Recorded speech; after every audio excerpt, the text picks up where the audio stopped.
Nous sommes en janvier 2018, jamais l'entrée en vigueur d'une annexe fiscale à la loi des finances n'a autant suscité la polémique.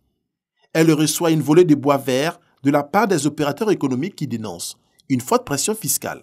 Les propositions que nous avons envoyées n'ont pas été acceptées et les propositions de la part du ministère du Budget ne nous ont pas été transmises pour analyse.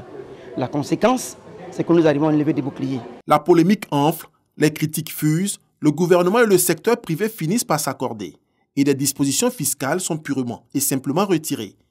Mais ça, c'était en 2018. Un an plus tard, en 2019, le décor est tout autre. Le consensus est au rendez-vous. La nouvelle annexe fiscale fait moins de vagues. Mieux, elle offre plus de possibilités aux petites et moyennes entreprises.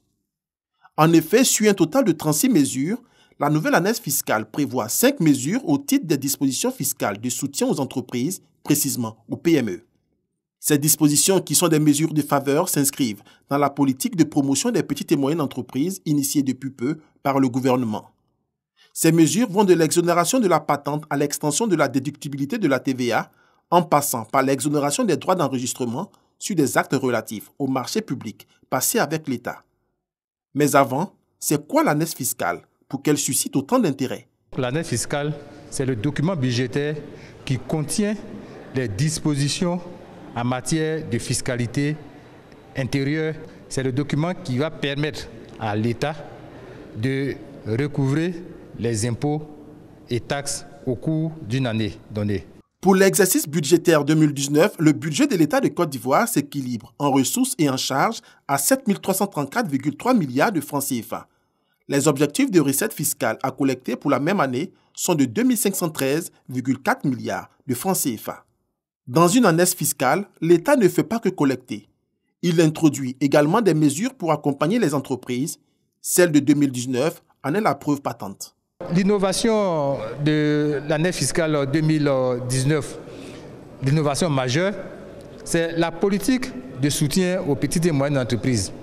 Pour pouvoir soutenir le secteur privé et donc pour pouvoir soutenir les petites et moyennes entreprises, pour leur permettre d'éclore et pour leur permettre, n'est-ce pas, d'occuper la place qui est la sienne. Que renferment ces mesures de soutien aux entreprises? Commençons par la mesure d'exonération des droits d'enregistrement au titre des actes relatifs au marché public passés avec l'État. En clair, désormais, si une PME contracte avec l'État, elle est exemptée du droit d'enregistrement pendant une période de 3 ans à partir de sa date de création. Ces droits sont relatifs à toute modification dans la vie de l'entreprise, à savoir l'augmentation de capital ou encore la modification de l'objet social. Autre mesure, c'est la vérification de comptabilité sans pénalité instaurée par la nouvelle annexe fiscale. De quoi s'agit-il? L'annexe fiscale 2019 a prévu pour les PME qui réalisent un chiffre d'affaires compris entre 200 millions et 3 milliards de francs CFA, la possibilité de solliciter l'administration fiscale pour un contrôle sans pénalité afin de lui permettre de mesurer le risque fiscal qu'elle encourt en cas de vérification. Ensuite, il y a la mesure d'extension de la déductibilité de la TVA sur le gasoil, les huiles, les graisses utilisées dans les engins de PTP. Il faut rappeler que l'acquisition de ces produits ne donnait pas droit à une déduction en matière de TVA, ce qui grevait donc la trésorerie des entreprises du secteur du bâtiment. À compter de cette annexe fiscale 2019, les entreprises de BTP sont donc autorisées à déduire dans la proportion de 95% la TVA grevant leur acquisition de gasoil, huile et graisse. Il faut dire que c'est dans le démarrage des entreprises qu'il y a des difficultés parce que vous n'avez pas encore de marché. Et si du côté donc fiscal, du côté des obligations fiscales, vous avez donc des allègements, cela facilite votre installation et favorise donc la durabilité donc sur le terrain.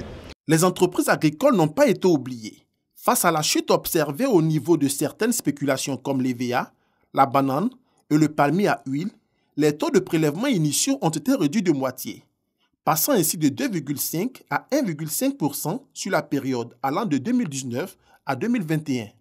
Ce n'est pas fini. Au titre des mesures de soutien aux PME, l'annexe fiscale prévoit entre autres une exonération de la contribution à la patente sur une période de 5 ans et surtout la réduction de 25% de l'impôt foncier. En d'autres termes, la PME qui se crée avec des immobilisations à son actif, celle-ci bénéficie d'un abattement de 25%. Mieux, si la PME acquiert au cours de sa vie des immeubles, elle bénéficiera de la même mesure pour la même durée. En outre, il y a l'instauration du crédit d'impôt accordé aux entreprises pour la mise en stage d'élèves et étudiants. Le montant de ce crédit d'impôt est compris entre 25 000 et 50 000 francs CFA. Il est bon de savoir qu'il existe antérieurement un crédit d'impôt d'1 500 000 francs CFA pour toute entreprise qui embauche tout stagiaire à la fin de son stage. Considéré comme une annexe fiscale de transition avant la grande réforme fiscale, les acteurs du secteur privé ont une approche nuancée de ces efforts de l'administration fiscale. Globalement, tout ce qui a été fait va dans le bon sens. Ça va dans le sens de l'amélioration du statut et l'encouragement des PME. C'est des choses qu'il fallait corriger pour tenir compte des réalités économiques. Toutes ces mesures qui ont été présentées, elles ont un coût. Forcément, elles ont un coût. Lorsque vous permettez à une entreprise du secteur de BTP de déduire la TVA, ce qui n'était pas le cas par le passé, ça veut dire forcément que vous renoncez à une part de recette. Il y a un changement dans le paysage fiscal de la Côte d'Ivoire. Et donc, nous sommes vraiment dans la logique de la réforme fiscale. L'ensemble de ces mesures a pour objectif de prolonger l'expérience de vie des PME, une espérance de vie qui dépasse rarement la barre des 5 ans pour bon nombre de PME. Bien que les attentes du secteur privé, surtout les PME, sont nombreuses, ces efforts de l'administration fiscale sont un pas de franchi.